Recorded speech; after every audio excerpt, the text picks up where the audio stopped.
रात के ठीक 3 बजे अचानक अंधेरी रात दिन की तरह रोशन हो जाती है। एक तेज चकाचौंध करने वाली रोशनी के बाद पूरे शहर के सभी लोग गायब हो जाते हैं। ये कोई रहस्यमयी सुपरनैचुरल फिनोमिनन था या फिर एलियंस की चुपचाप की गई घुसपैठ? कहानी हमें ले जाती है एक हफ्ता पहले। हीरोइन जेनी अपने बॉयफ्रेंड जेसन के साथ आइसलैंड घूमने आती है। यहाँ की कुदरत इतनी शानदार थी कि दोनों पूरी तरह मेस्मराइज हो जाते हैं। जेनी बार बार कहती है, नेचर सच में कमाल की है। यहाँ तक कि मजाक में ये भी बोल देती है, काश हम हमेशा यहीं रह पाते। लेकिन वापसी से 2 दिन पहले की रात जेनी खिड़की से बाहर देखती है। आसमान के किनारे एक अजीब सी सफेद रोशनी चमक रही होती है। रोशनी इतनी तेज थी कि जेनी को अपनी आंखें सिकोड़नी पड़ती हैं। उसे लगता है शायद ये नॉर्दर्न लाइट्स जैसा कोई नेचुरल फिनोमिनन होगा। वो ज्यादा ध्यान नहीं देती और दोबारा बिस्तर पर लेटकर सो जाती है। अगली सुबह जेसन जेनी के कमरे का दरवाजा खटखटाता है। दोनों नाश्ता करने के लिए नीचे जाते हैं, लेकिन होटल का रेस्टोरेंट पूरी तरह खाली था। कोई स्टाफ नहीं, कोई आवाज नहीं। उन्हें लगता है शायद अभी लोग उठे नहीं होंगे, तो दोनों बाहर खाने की तलाश में निकलते हैं। जैसे ही वे होटल से बाहर कदम रखते हैं, उन्हें एहसास होता है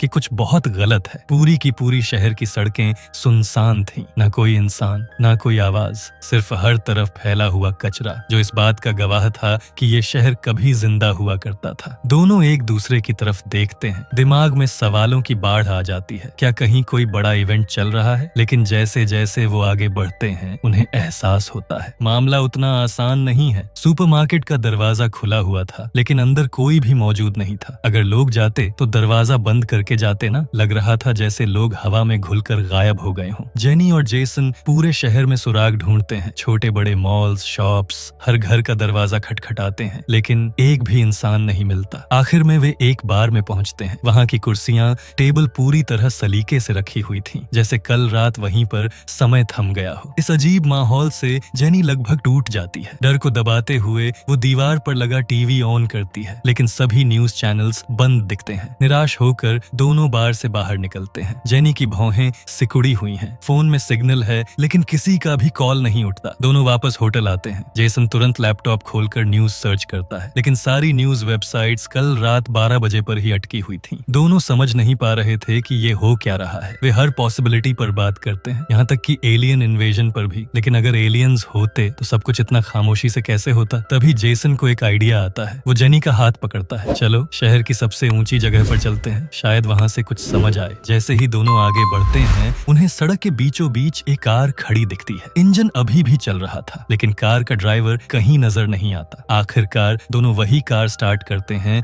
और हाईवे पर तेजी से आगे बढ़ जाते हैं। जब वे शहर की पहाड़ी पर बने अमीरों के इलाके में पहुंचते हैं, तो सामने का नजारा देखकर दोनों पूरी तरह सन्न रह जाते हैं। यह इलाका भी पूरी तरह खाली था, न कोई इंसान, न कोई हलचल। आखिर सब लोग गए कहाँ? दोनों उस खामोश शहर को देखते रहते हैं, लेकिन कोई जवाब नहीं मिलता। पता ही नहीं चलता और शाम ढल जाती है। थके हुए शरीर के साथ दोनों वापस होटल लौट आते हैं। जेनी सोफे पर बैठ जाती है, नजरें खाली, दिमाग सुन्न। वो दिल से चाहती थी कि ये सब बस एक बुरा सपना हो। शायद सोकर उठे तो सब कुछ पहले जैसा हो जाए। लेकिन जैसे ही सुबह की पहली धूप कमरे में दाखिल होती है, हकीकत फिर से सर्द और बेरहम सामने आ जाती है। लंबे समय से इस्तेमाल न होने की वजह से लैपटॉप का इंटरनेट कनेक्शन भी टूट चुका था। जेनी खिड़की से बाहर उस मरी हुई दुनिया को देखती है और उसके दिल में अपने घर और परिवार की यादें उमड़ने लगती हैं। कम से कम जेसन अभी भी थोड़ा समझदार था। वो कहता है, चाहे दुनिया खत्म ही क्यों न हो, पहले हमें खाने पीने का इंतजाम करना होगा। जेसन जेनी को लेकर एक बिना देखरेख वाले सुपरमार्केट में पहुंचता है। शेल्फ पर हर तरह का सामान भरा हुआ था। दोनों ऐसे टूट पड़ते हैं जैसे कोई नया महाद्वीप खोज लिया हो। खाना, ड्रिंक्स, जरूरी सामान जो हाथ लगा सब कुछ ट्रॉली में डालते जाते हैं। कार का डिक्की पूरी तरह भर जाती है। इसके बाद जेसन एक फॉरेस्ट शोरूम जाता है और वहां से एक बिल्कुल नई एसयूवी ले आता है। लेकिन अब एक नई परेशानी खड़ी हो जाती है। इतना सारा सामान होटल के फ्रिज में आएगा ही नहीं। अब साफ था उन्हें ज्यादा बड़ी जगह चाहिए। कुछ ही देर में दोनों अमीरों के इलाके की एक शानदार हवेली के सामने खड़े होते हैं। जो कभी उनका सिर्फ सपना हुआ करता था, आज वही उनका नया घर बन चुका था। समय के साथ जेनी धीरे धीरे इस अपोकलिप्स लाइफ की आदी होने लगती है। जब हालात बदले नहीं जा सकते तो क्यों न मौजूदा पल को जी लिया जाए। दोनों दुनिया की हर चीज खुलकर इस्तेमाल करने लगते हैं। कपड़ों की दुकानों से महंगे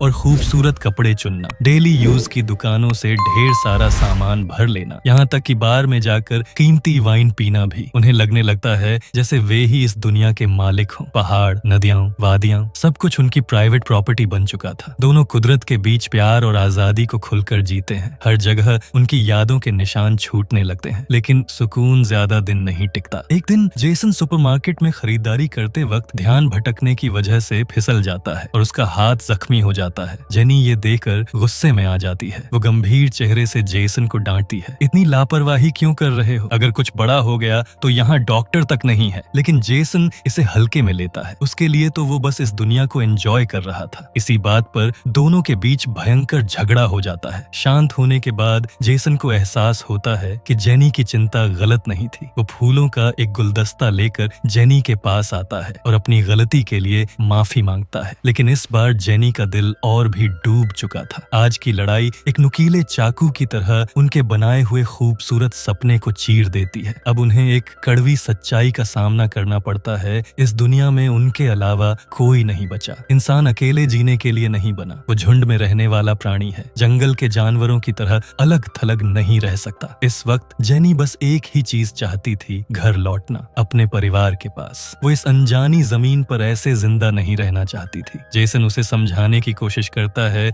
जब हालात बदले नहीं जा सकते तो यहीं रुककर एक नई जिंदगी शुरू करते हैं। कम से कम हमारे पास एक दूसरे का साथ तो है। लेकिन जेनी अब इस जिंदगी से पूरी तरह थक चुकी थी। जेसन की किसी भी बात में उसे अब कोई दिलचस्पी नहीं रह गई थी। एक बार फिर दोनों पहाड़ी की चोटी पर पहुंचते हैं। वहां के गर्म पानी के झरने बिना देख रेख के धीरे धीरे सूख चुके थे। जेनी को अपनी पुरानी बातें याद आती हैं, जब उसने कहा था कि वो यहाँ हमेशा बसना चाहती है, लेकिन अब वो यहाँ एक पल भी नहीं रहना चाहती थी। जेसन उसके दिल का बोझ समझ जाता है। वो फैसला करता है, चलो एयरपोर्ट चलते हैं, शायद किस्मत साथ दे दे। लेकिन जैसा उन्होंने सोचा था, एयरपोर्ट भी पूरी तरह खाली था। सारे सिस्टम बंद, कोई फ्लाइट नहीं, कोई उम्मीद नहीं। यहाँ से निकलने का सपना पूरी तरह टूट चुका था। हाँ, एक बात राहत देने वाली थी, पूरा शहर जियोथर्मल एनर्जी से चलता था, इसलिए बिना इंसानों के भी बिजली कई सालों तक चल सकती थी। लेकिन बाकी जरूरी सुविधाएं, पानी, नेटवर्क, सप्लाई सब धीरे धीरे खत्म हो रही थी। एक दिन जेनी को पता चलता है कि विला में पानी आना बंद हो गया है। अब हालात की गंभीरता पूरी तरह सामने आ जाती है। पानी के बिना वे ज्यादा दिन नहीं टिक सकते। ऊपर से सुपरमार्केट का खाना भी धीरे धीरे एक्सपायर हो रहा था। फल सब्जियां सड़ने लगी थीं। अगली सुबह दोनों एसयूवी लेकर शहर से बाहर निकलते हैं, नई उम्मीद की तलाश में। पूरा दिन भटकने के बाद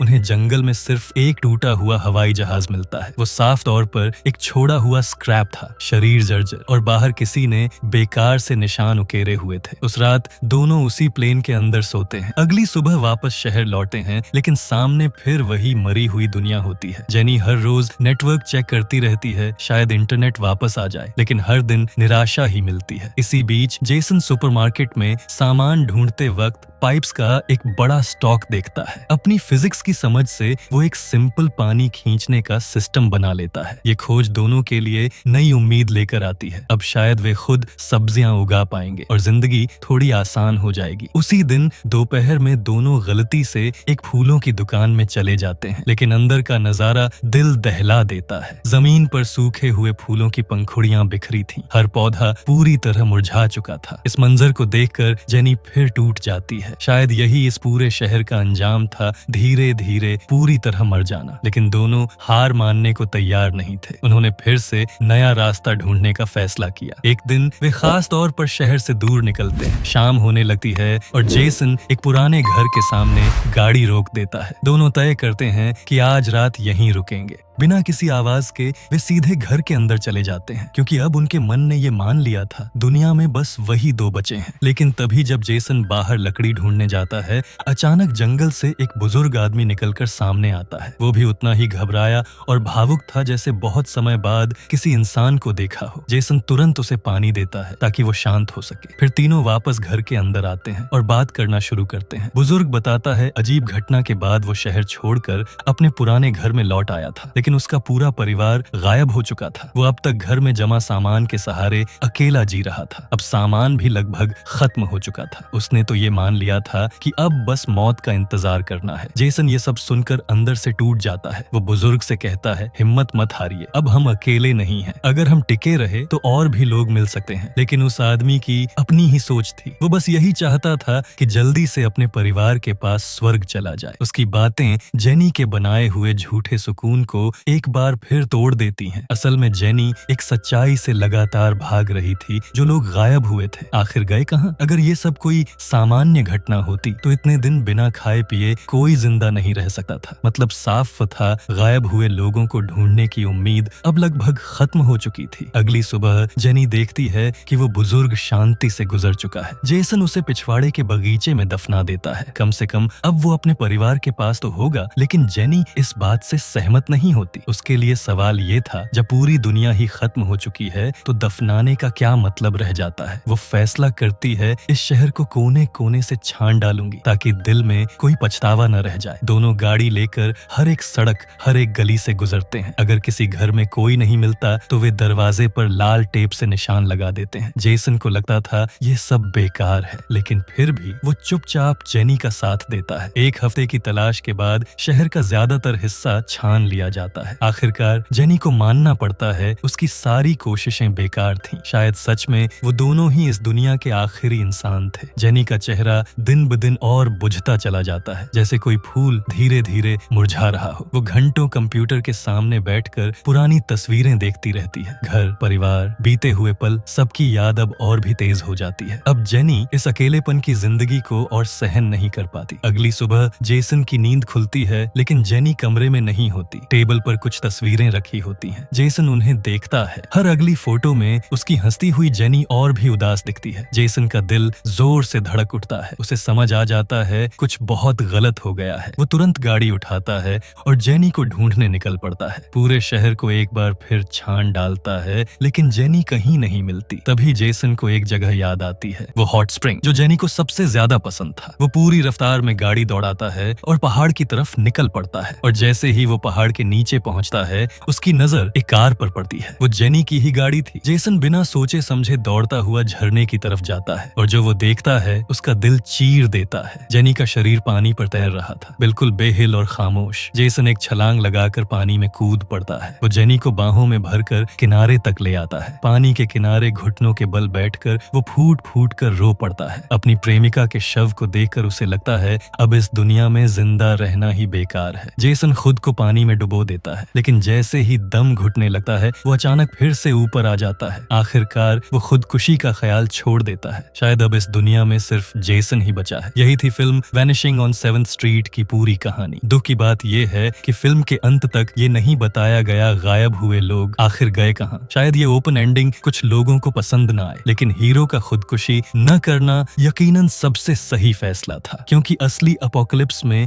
लोग थोड़े से संसाधनों के लिए एक दूसरे को मार डालते हैं, जबकि इस फिल्म के दोनों किरदारों के पास ढेर सारे संसाधन थे। कोई दुश्मन नहीं, कोई जानवर नहीं। असल में वे वही जिंदगी जी रहे थे जिसका सपना कई सर्वाइवर देखते हैं, लेकिन उन्हें इसकी कद्र ही नहीं थी। आखिरकार इंसान की इच्छाएं कभी खत्म नहीं होती। बस दोस्तों, आज की कहानी यहीं खत्म होती है। अगर आपकी कोई अलग राय हो तो कमेंट सेक्शन में जरूर बताइए। मिलते हैं अगली वीडियो में। वीडियो को लाइक करना और चैनल को सब्सक्राइब करना मत भूलिए, क्योंकि हम आपके लिए ऐसी ही जबरदस्त कहानियां लेकर आते रहते हैं। देखने के लिए धन्यवाद।